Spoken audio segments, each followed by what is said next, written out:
안녕하세요. 달달입니다. 모두 방학 잘 보내고 계시는가요? 아이가 방학을 하고 나서 거의 온종일 같이 있다 보니까 책 소개할 시간이 좀 부족하네요. 그렇지만 일주일에 한 번 이상은 제가 영상을 올릴 테니까요. 관심을 가져주시고 함께 해주시길 바랍니다. 오늘 제가 소개시켜 드릴 책은요. 내 아이가 수포자가 되지 않는 완벽한 초등수학 공부법이라고 하는 책입니다. 귀가 솔깃하시죠? 네, 완벽한 초등수학 공부법이 있다고 해서 저도 한번 읽어봤는데요. 읽은 지는 사실 몇 주 좀 되었어요. 그래서 어떤 책을 제가 소개를 시켜드릴까 하다가 이 책은 제가 지금까지 읽었던 그 수학 관련된 책과 달리 조금 저자의 화법이 직설적이에요. 그래서 독자에 따라서 너무 화끈해서 속이 시원하다 하실 수도 있고 반대로 조금 호불호가 갈릴 수도 있는 그런 화법을 쓰고 계십니다. 동양이시더라고요. 저자 소개해 보니까 부산 출신이시던데 그래서 화법이 이렇게 조금 화끈한가 이렇게 생각을 했습니다. 어쨌든 이 저자분께서는 초등수학과 관련된 책을 굉장히 많이 출판을 하셨더라고요. 혹시 수학의 추월차선이라는 책을 들어보신 적이 있으신지 모르겠어요. 저는 그걸 도서관에서 봤는데요. 부의 추월차선의 패러디인가? 라고 생각을 하면서 책 제목을 저자분이 참 센스 있게 재미있게 지으셨네 라고 생각을 했습니다. 왜냐하면 부의 추월 차선이 굉장히 유명한 책이잖아요. 그 경제와 관련된 책 중에서. 그래서 그 책이 이미 2022년에 제가 알기로는 10주년 베스트셀러 그 10주년 에디션이 나왔었거든요. 그러니까 꽤 오래전에 나왔던 책이죠. 그러니까 그 책의 제목과 비슷하게 부의 추월 차선이 아니고 수학의 추월 차선이라고 하는 책을 저자분께서 쓰셨더라고요. 그래서 제가 이 책을 읽고 그 책도 한번 읽어봐야겠다 이런 생각을 좀 했습니다. 어쨌든 제가 이 책에서 크게 제가 동의하는 부분 5가지로 좀 추려서 제 블로그에 정리를 했는데요. 그 부분을 조금 공유해 드릴까 합니다. 자, 우리가 초등수학에서 가장 중요한 게 무엇이냐, 이 저자분께서는 수학 정서라고 합니다. 저는 그 부분에서 굉장히 공감을 합니다. 제가 예전에 어떤 분야에서 우리 아이가 잘하길 원하면 우리 아이가 그 분야를 좋아하게끔 만드는 것이 먼저이다 라고 제가 말씀드린 적이 있는데요. 같은 맥락입니다. 수학을 잘하려면 수학을 좋아해야 되겠죠. 수학을 싫어하고 수학이란 말만 들어도 머리가 지끈지끈한데 어떻게 수학을 잘할 수 있겠습니까? 그래서 초등학교 시기에서는 수학에 대한 공부 정서, 그러니까 수학 정서를 좋게 만들어주는 것이 가장 우선이 되어야 된다. 한마디로 수학에 대한 어떤 태도, 습관, 감정, 정서를 좋게 만들어주는 것에 신경을 가장 많이 써야 된다는 겁니다. 그래서 우리가 수학 점수에 집착을 할 것이 아니라 내 아이가 수학에 흥미를 가질 수 있게끔 수학을 좋아하게끔 부모님이 가장 포커스를 맞추는 것이 맞다. 그래서 이 책에서도 저자분이 그 얘기를 하고 계십니다.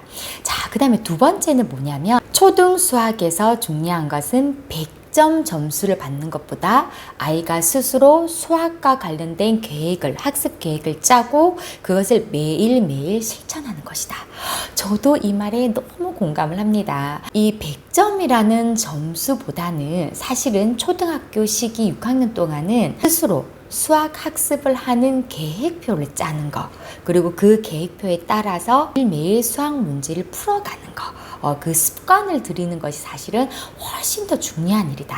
그 습관이 6년 동안 잘 갖추어져 있으면 그 탄탄한 습관으로 그 앞으로 남아있는 6년을 잘 헤쳐나갈 수 있다는 거죠. 저도 그 말에 아주 공감을 하면서 읽었습니다. 세 번째 제가 정리한 내용은 서울대생들이 주로 많이 사용하는 공부법을 수학에 적용시키는 겁니다. 그게 뭐냐면 수학은 초등 시기에는 오답 노트를 만드는 것보다 훨씬 더 중요한 것이 어떤 문제의 유형이 있으면 그 문제의 유형을 본인이 문제를 다시 만들어 보는 거, 직접 문제를 출제해서 풀어보는 거, 출제해서 친구하고 나누어서 풀어보는 거.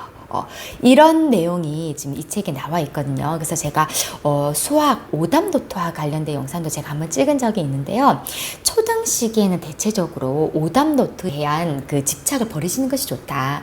이 오답노트라고 하는 것은 사실은 수능이라는 큰 시험을 앞두고 있었을 때 내가 이제 고등학교 때 오답노트를 정리를 하는 것이 실질적으로 효과가 좀 높지, 초등 시기에는 오답노트를 내가 막 작성을 하고 하는 것보다는 틀리는 문제와 비슷한 무형을 계속해서 풀어내는 것이 중요하다라는 제가 영상을 한번 찍은 적이 있는데요. 비슷한 맥락이에요. 그러니까 오답노트보다 더 중요한 것은 초등 시기에는 내가 틀리는 문제의 어떤 유형의 구성을 잘 인지를 해서 비슷한 문제를 또 만들어 보는 거, 아이가 직접 이번에는 만들어 보고 또 풀어보고 요렇게 연습을 하는 것이 굉장히 도움이 된다. 이게 서울대 학생들이 많이 사용하는 공부법이라고 합니다. 그래서 그 공부법을 우리가 들여와서 초등학교 수학 공부에 적용시키면 굉장히 효과가 있을 거다. 이렇게 이야기를 하고 계십니다. 그리고 네 번째는 제가 요것도 따로 주제를 뽑아내서 영상을 찍은 적이 있는데요. 바로 진도입니다. 이 저자분께서는 수학 진도 무조건 학교에 맞춰라. 한마디로 선행은 할 필요가 없다. 이 말이죠. 요 부분만 이 저자분께서 뭐라고 쓰셨는지 조금 읽어드릴게요. 학교 진도보다 나만의 진도를 중시하라? 말도 아닌 소리 하지 마세요. 학교에서 치는 시험으로 아이들을 평가하면서 그런 소리를 하면 못 써요. 진도는 학교에 맞추세요. 예습보다는 복습이 훨씬 중요합니다. 뭐가 중요한지 모르고 배우는 학생 입장에서 예습은 아무래도 좋은 기준을 놓치는 일일 수 있습니다. 좋은 기준이 어디 있는지 아십니까? 바로 내 아이가 다니는 학교 선생님의 패턴입니다. 앞에서도 이야기했듯이 학교 선생님이 시험의 출제자이기 때문입니다.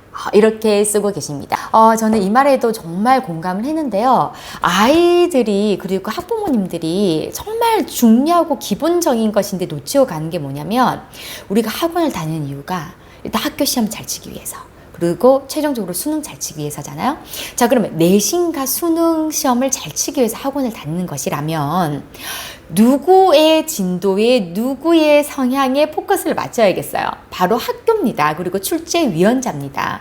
자, 그럼 우리가 출제위원자는 알 수가 없어요. 비공개이기 때문에 어쩔 수가 없는데, 학교는 출제위원이 공개가 되어 있죠. 바로 수업을 직접 하시는 교과 선생님이십니다. 그렇기 때문에 수업만 정말 잘 들어도 선생님이 어떤 것을 강조하시고 출제 스타일이 어떤 스타일인지만 내가 파악을 할 수만 있다면 시험을 잘 칠 수밖에 없죠. 그래서 학교 진도, 학교 선생님의 성향, 학교 선생님의 패턴, 문제의 패턴을 잘 파악을 하는 것이 내신 성적을 잘 받을 수 있는 정말 가장 중요한 꿀팁 중에 하나입니다. 수업 시간에 수업을 잘 들어야 된다는 거죠. 그래서 이 저자분께서도 수학 진도, 선행 그렇게 막 나가지 말고 학교 진도에 맞춰서 나가라. 그리고 선생님 수업 잘 들어라. 출제자는 선생님이다. 이렇게 이야기를 하고 계십니다. 그 다음 제가 5번째로 정리한 게 4번째하고 약간 연결되는 부분인데, 자, 그렇다면 선행을 언제부터 하는 것이 좋으냐? 초등학교는 아니라는 거죠. 이 저자분께서는 중3 때 고등학교 수학을 선행하는 것이 가장 좋다. 이렇게 이야기를 하고 계십니다. 초등학교 때 선행을 시키는 것은 결과가 가시적으로 나오지 않을 뿐더러 초등학교 때 그렇게 선행을 시키는 것은 부모님의 불안 심리 때문이다 라고 콕 집어서 이야기를 하고 계십니다. 그래서 저는 그 말에도 일부분 좀 동의를 하는데요.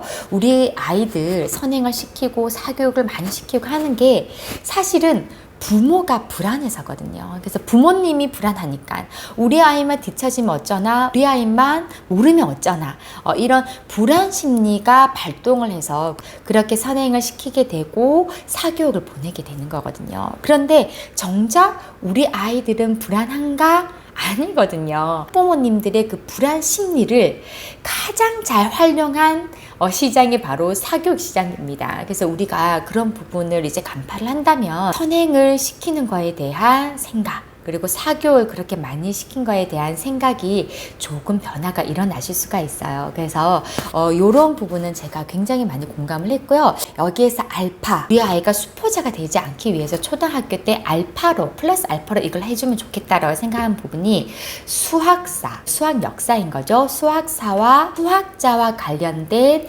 이야기가 들어간 책을 독서를 하면 수학사, 수학자 관련된 책도 소개를 하고 있는데 제가 그 책은 아직 보지는 못했어요. 그런데 이제 우리 아이들이 이제 초등학생이다 보니까 수학사, 수학자 이야기가 일단 듣기에는 좀 어려울 것 같잖아요. 그래서 책을 이제 부모님들이 좀 찾아보시고 수학 역사 그리고 수학자 관련된 이야기인데 초등학생들이 재미있게 읽을 수 있는 책이라면 초등학교 때 그런 내용을 좀 읽어주면 좋겠다라는 생각을 제가 했습니다. 그래서 제가 좀 찾아보고 초등학교 저학년 아이들 그리고 중학년 아이들, 고학년 아이들 읽기에 재미있게 읽을 수 있겠다라고 싶은 수학 관련된 그런 책이 있으면 또 다음에 한번 소개시켜 드릴게요. 우리가 그 유치원생이나 초등 저학년이 읽을 수 있는 수학 동화책은 많이 있습니다. 그런데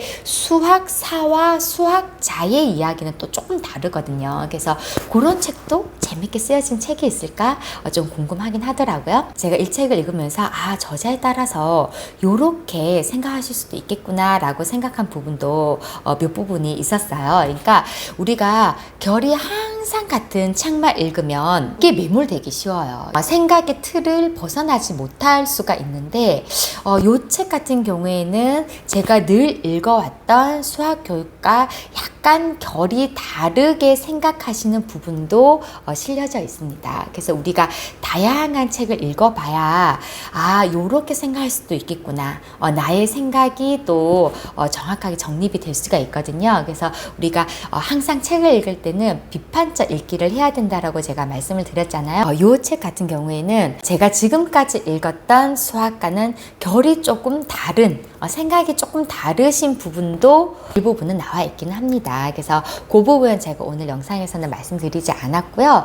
이 책에서 제가 좀 동의를 하면서 우리가 건져갈 수 있겠다라고 하는 부분을 크게 5가지로 추려봤습니다. 그래서 읽어보시면 아주 가독성 있고 그리고 이제 화법 자체가 시원시원하시기 때문에 독자분에 따라서 이런 책이 또 잘 맞으시는 분이 분명히 계실 것 같습니다. 그래서 제가 오늘 한번 소개를 시켜드려 봤고요. 오랜만에 제가 또 수학교육과 관련된 책을 이야기를 좀 나누어 봤습니다. 방학인데요. 우리 아이들과 함께 방학 계획 잘 짜셔서 매일매일 책도 읽고 영어 책도 읽고 수학 문제도 푸는 알찬 하루하루를 보내시길 바라겠습니다.